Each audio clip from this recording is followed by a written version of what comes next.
Good morning, friends. It's Joe, your California correspondent, and today we are outside of Las Vegas, Nevada to ride the all-new PowerPlus line from India. Now, I'm going to be swapping around bikes a little bit today, but primary ride is going to be this, the brand new Chieftain PowerPlus Limited. Biggest differences between this and the 116 that I just rode from the airport in LA all the way to Vegas are going to be that 112 power plant that's fully liquid cooled, so we're going to get a lot more performance out of it, and rider aids are a massive improvement. You've got blind spot monitoring, there's tailgate warning, and a whole host of other features I'm going to try and walk you guys through today. But mostly, I just want to see, how does this compare? I love that big air-cooled Thunderstroke. Am I going to like a liquid-cooled motor? How does it sound? All that kind of stuff we're going to find out together, so follow along.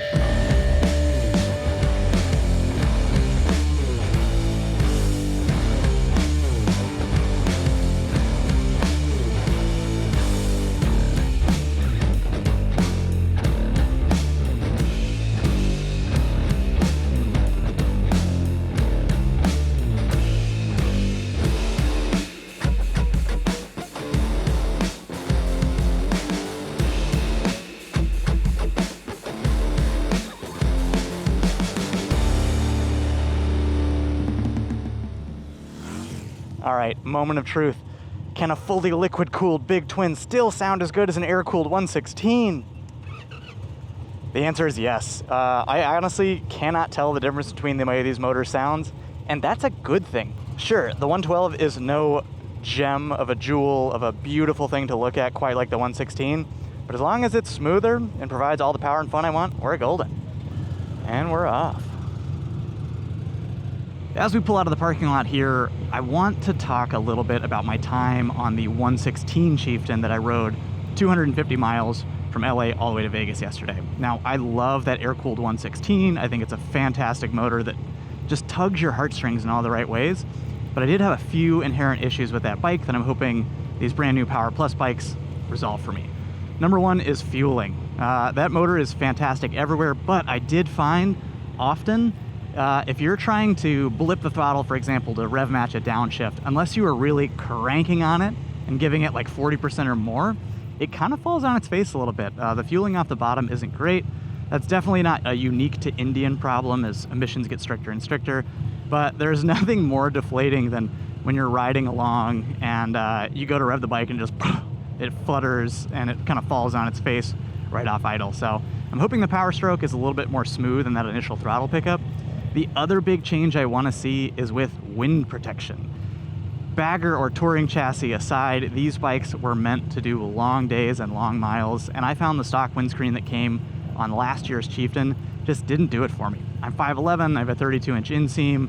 I would consider myself like a pretty normal height dude, and no matter what height I had that windscreen at, anything above 70 was some of the most miserable buffeting I've ever experienced. 250 miles should not be a difficult day on a bike like this, especially on America's wide open highways, but it really drove me crazy. So as long as Indian can fix those two things with the different windscreen shapes and this new liquid cooled motor, I think we're gonna have a great day. So as we pull up to this stop sign, you will see that my left mirror is actually illuminated, and that is because I have blind spot monitoring, which is a safety feature I have come to absolutely adore in a lot of these new gen motorcycles, whether they're baggers or adventure bikes. But not everyone does it super well. BMW, I think, is the perfect example of that. Their blind spot monitoring can be a little bit overly sensitive, which I kind of prefer, right? But the problem is, it's a little distracting. What I like about the blind spot monitoring on this bike and the Indian system in general is that it not once has like caught my attention to the point I'm distracted. It's something I've learned to look for, and when I see that little indicator light up, I know, hey, I'm gonna be safe. You can go in and turn off all these extra safety features, but I'm not sure why you would once you learn how to use that system. And by learn, I mean just look out for an amber lens that's gonna glow on that mirror. It's gonna keep you safer, and I really, really appreciate that. And off we go. Let's see what this, oh, that certainly feels a bit different than the Thunderstroke 116. That Thunderstroke is no slouch. That is an enormous air-cooled motor. But wow, that PowerPlus, despite losing a little bit of displacement, just the performance they're able to get out of this by going to liquid cooling is night and day, and you feel it at the crack of the throttle. I'll be the first to admit I'm not a bagger daddy. This is not my motorcycle of choice if I had to pick something to ride in general, but I really like where Indian is heading with this. All right, I can already tell you, even at just 60 miles an hour, all those buffeting issues I had, completely gone. The shape of this screen, and I will find out for you guys if it is the stock screen that comes on this limited edition bike, is night and day better. We're sitting here at 70 miles an hour, and I can actually hear myself think. And this is 90% of my problem with the original bike. We're getting closer to 75, 80, and the noise is picking up just a bit, but I can tell you I purposely did not wear earplugs today so that I could compare these back to back. Yesterday on my ride to Vegas, I was wearing earplugs and I still had the tinnitus ring that is so common after only about 100 miles. So I'm super excited to spend more time on this bike and really let you know long-term how the screen does, but so far, immediate and noticeable difference, 10 out of 10. I also have a different seat on this bike, and I will confirm with Indian staff which accessory seat this is. In the presentation they gave us last night, they made a point to mention there are 90 different accessories offered for this brand new PowerPlus line.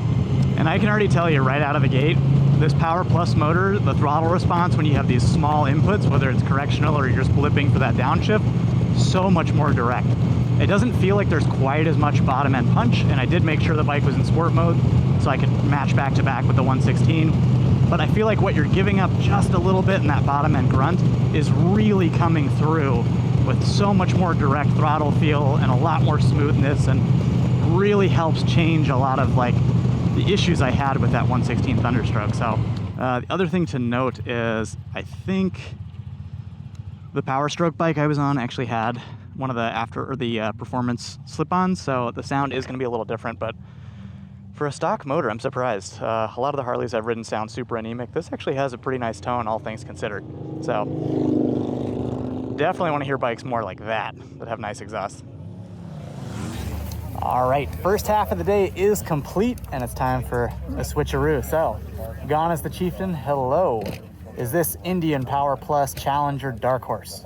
I think I got all those names in the right order. So, unlike the Chieftain, this is a frame-mounted fairing, which means the bars will move independently of the fairing. And from what I understand and what people say, this is supposed to be the better touring bike. So, we'll see how it compares. I get to go through the same twisties I did on the Chieftain, and yeah, we'll see what it looks like.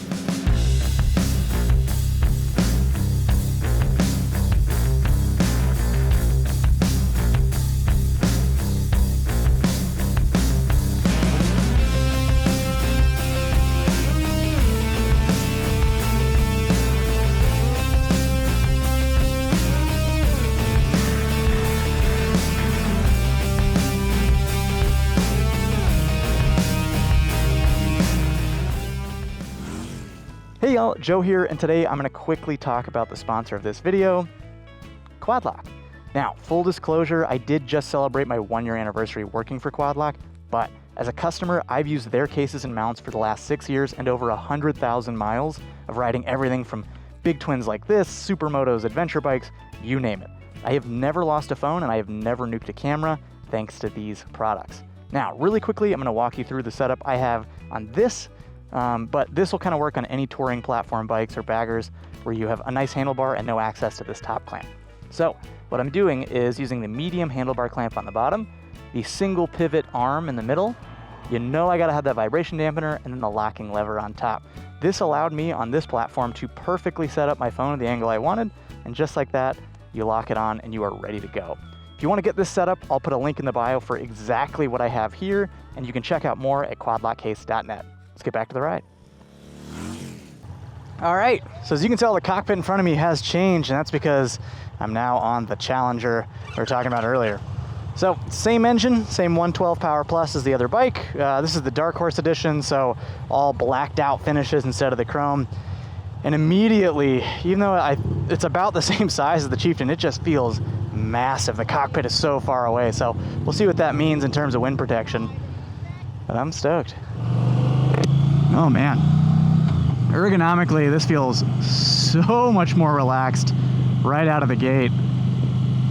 And it's funny, this feels like you're riding a big jet ski. The bars obviously turn and the fairing stays still, which is nice for stability, but man, what a when people say big baggers and cruisers handle like boats, I don't think they really meant a jet ski. Well, let's see. Wow, this is so much more relaxed. Right out the gate, it's a little more comfortable. Let's see after we get some miles on this thing. God, this is such a beautiful area. Really glad we got to close down the road and actually get some solo passes in for the media assets, because man, I got to finally push the Chieftain a little bit, and I did manage to find those floorboards. If you're used to riding sporty bikes, the ground clearance is not great, but if you're as hesitant as I am to hurl a 900-pound machine around a corner, sometimes it takes a while to approach that limit. As much as I really enjoy the sound of that Thunderstroke 116, I gotta say, I really like this PowerPlus motor. And the two biggest things I talked about earlier, just how much better that throttle response is right off of idle. But the second thing that I kind of forgot for a second was that on the 116 Thunderstroke, if you're just below 3,000 RPM, which happens to be about 75 miles an hour in 6th gear, despite these floating rubber pads on top of the floorboards, that thing shakes so bad. I found my feet going numb in almost 45 minutes unless I chose to go much faster or much slower. So just something to note, if you really like the character of that 116 or maybe looking for something a bit smoother and more comfortable, I think the PowerPlus is a great option. But as we found out today so far, the liquid-cooled motor is just inherently more quiet. I was blown away to find out that 116 was stock. So I think if I wanted the best of both worlds, I would run the PowerPlus motor and then just get a slip-on from the Indian parts catalog. I mean, the beautiful thing about being on these bikes is there's not any other platform I'd really wouldn't mind sitting in traffic on, but when the bikes are this smooth and comfortable, gotta say, doing the speed limit ain't so bad. I will say right off the gate, especially at low speeds, the Challenger actually feels a little bit happier to initiate a turn, a little more flickable, which I cannot believe is a word I just said in regards to a bike this size. But I was talking to the team at Indian, and I believe they said the fairing itself, at least on the Challenger, weighs 60 pounds. I think the Chieftain is not much less than that. And just removing that amount of weight from the forks, like as well as the Chieftain hides it, you really can feel the difference on this Challenger, just with how ready it is to change directions. Curious to get up to speed here for a second, because I want to see the difference in how the buffeting is. The windscreen, though it looks to be kind of the same shape, it's actually in the low position, but it looks like it sits higher than compared to the Chieftain. So I'm curious if I crank this guy up. Yeah, maybe it just has to do with where I'm sat in the bike, but this definitely seems higher. So maybe it means even cleaner air, which I'll be honest, the Chieftain did a great job. So if the Challenger can one-up that, I think you have an easy answer for which bike I'd rather sit and blast away miles on. But we'll get that out of the way so you guys can see this beautiful road instead.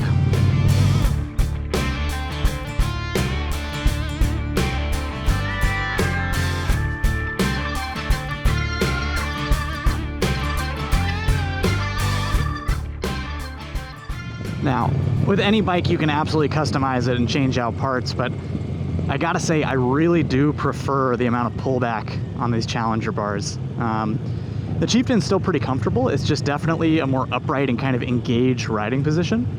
But I find with bikes like this, when you have your feet all the way forward, the further back you can have your hands, the less weight you have to kind of manage and balance with your core and hips. And when it comes to riding super long hours and riding all day, I think that makes huge dividends when it comes to fatigue, which ultimately that's what these bikes are about. It's being able to log hundreds of miles in a day. It's about being able to see amazing vistas like this and doing it in comfort and style with that big twin sound. Now, if you're looking for a sport bike or an adventure bike or something to carve canyons with or do a track day on, that's not this. No matter how much money you spend on this, it's not gonna be that. Yes, King of the Baggers is insane, and it is one of my favorite racing series to watch right now, if I'm being honest. But the amount of money that goes into those bikes development-wise is astronomical. If I remember correctly, my buddy Zach Quartz got to ride one of the King of the Baggers bikes a few years ago, and at 6'3", he still could not even touch the ground. They jacked those things up so high. Almost nothing aside from the block of that engine remains the same, and even that might be different. So I can totally understand and respect the marketing. like calling out like performance baggers and like aggressive riding, but you're just not going to be able to perform on these like you could a comparable naked or supermoto, and that's okay, because I wouldn't want to take my supermoto 250 miles from LA to Vegas, but I'd happily do it on one of these. Now I will admit, this is a road where I wish I was on my supermoto, but for almost 900 pounds, these bikes do handle their weight remarkably well. You just got to remember, when you're slowing down or the second you get laid over in a corner, you've only got about 31 degrees of lean, so those floorboards do come up quickly. It's funny, if I was on any other bike, I'd be so pissed to be just putting along right now, even as amazing as the views are. But I'm pretty happy right here on the Challenger. And I gotta say, that's not for nothing. There we go. So probably can't talk about it too long because this is licensed, and I'm sure you can hear it. The other huge difference I'm noticing on the Challenger is the same wattage audio system, from what I understand, that's in both Chieftains I rode today and prior, as well as this bike. And I think it's because of the shape of the fairing and the direction of the speakers. There is so much more clarity. I mean, to even be able to tell what song was playing, I had to pretty much max the volume when I was on the Chieftain at any speed above 45 or 50. But here I have the fairing in the low position, and you can very clearly enjoy this music at highway speeds. And there is plenty more volume to go. So say what you may about speakers, some people are for them, some are not. But if you got them, you might as well use them. And at least these ones are usable. But we've been sitting between 80 and 90 miles an hour for the last, I don't know, 15, 20 minutes. And yeah, the difference in wind protection between the Challenger and the Chieftain is night and day. I mean, like I talked about, there was a pretty big jump in the wind protection between the Thunderstroke Chieftain that I rode and the one I've been on today, but this is an even bigger step up. I mean, unbelievable that we were able to comfortably sit there at 90 with just calm, cool air. The bike feels rock steady, like it's not going to move around. And thanks to the way they've kind of shifted the power band of these big twins on the PowerPlus line, the bike feels great in high rev. So many times with, and I hate the word traditional V twins, but with so many air-cooled twins, like you really run out of juice between like 3,000 and 4,000 RPM. But this bike just continues to pull all the way to about $5.5 grand. And I may or may not have found out that these, at least maybe in break-in mode, are electronically limited to 110 miles an hour. I can tell you, the wind protection is good enough that I could easily hear the stereo and just chill at 100. And you know what? Let's do it right now. So I'm gonna leave the stereo off, but we're sitting here at 100, and I have no earplugs in, and this is not the best volume. You probably shouldn't maintain this speed for a long time, but this is like doable. I don't wanna blow my brains out because my ears are vibrating in my head. I want to be very clear, definitely wear earplugs, but the fact that the wind is calm enough at 105 indicated miles an hour for us to just be cruising and having a conversation, I don't feel the need to raise my voice, is pretty remarkable.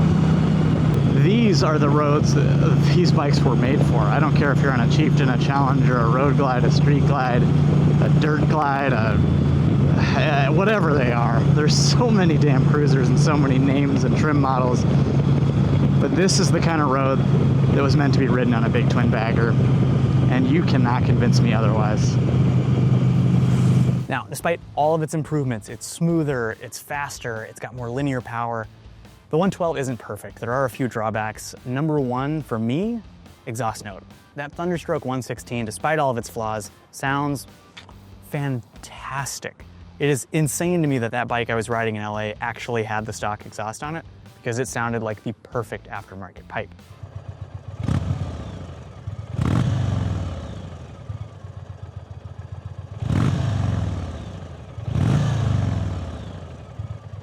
Now, the 116 the 112 has an extremely similar tone, but because it's liquid cooled, it's just quieter. So I think if you want the best of both worlds, you really got to get the PowerPlus and then run a slip-on, which only adds to the bill. But it seems like the people who tend to like these bikes do not have a problem spending money, because that MSRP is a lot to swallow up front. Now, I did get a chance halfway through the day to switch. So I started the day on the PowerPlus Chieftain and ended up on the Challenger PowerPlus. And I gotta say, I love the Challenger. The Chieftain is a great bike, particularly the improvements made on the PowerPlus model. But the Challenger just takes everything I loved about that bike and tweaks it up just a little bit. The way the front fairing is shaped, and because it's static, offers so much better wind protection, which you kind of expect, honestly, for a bike in this category. The speakers also, not a big fan. I could give less of a crap about playing music out of the bike, but oh my God, at 100 miles an hour, the wind protection is so good, you can actually listen to music without blasting the volume and still hear songs you actually want to listen to and not just realize that something is playing in the background. This thing is rock steady once you get it tipped over, and because you don't have quite so much weight on the forks, like with the Chieftain, I can't believe I'm gonna use the word flickable, but it was so much more flickable. This thing changes directions way better than it has any right to for being almost 900 pounds. Now, we did get a chance to ride it on the same twisty roads I did on the Chieftain, and man, guys, I gotta admit, I think these bikes might be the ones to convince you to try a bagger. At least they have for me. I've never been a bagger guy. It was never my thing. I actually owned a Vulcan 1700 years ago. I only kept it for 3 months because I just didn't vibe with it. Something like this, entirely different story. Now, there's always gonna be people out there that say, oh, like I can't believe, like who would want a 900-pound bike? You can't even corner on it aggressively. It's never gonna be a sport bike or a supermoto. Yeah, it's not, unless you throw ungodly amounts of money at it, and it's still gonna weigh a ton. And you know what? That's fine. And if you're the kind of person that thinks riding a big ADV bike off-road is really fun, but doesn't get why people like to ride baggers and the twisties, the call's coming from inside the house. It is the same thing. So I think that's my biggest takeaway from today is like, you know what? I never really understood the bagger thing, and it was because I was on the wrong bike. Now, full caveat and transparency, I've not ridden the competing Harley-Davidson products, but I think I'd really like to. Anywho, if you guys have any questions, feel free to drop them down in the comments below. There's so much to talk about with these two bikes. They have so many features. It's so hard to cover in one video. Signing off from Las Vegas, I'm Joe. Until next time. Old man, take a look at my life. I'm a lot like you. I'm something, I'm on a Chieftain too.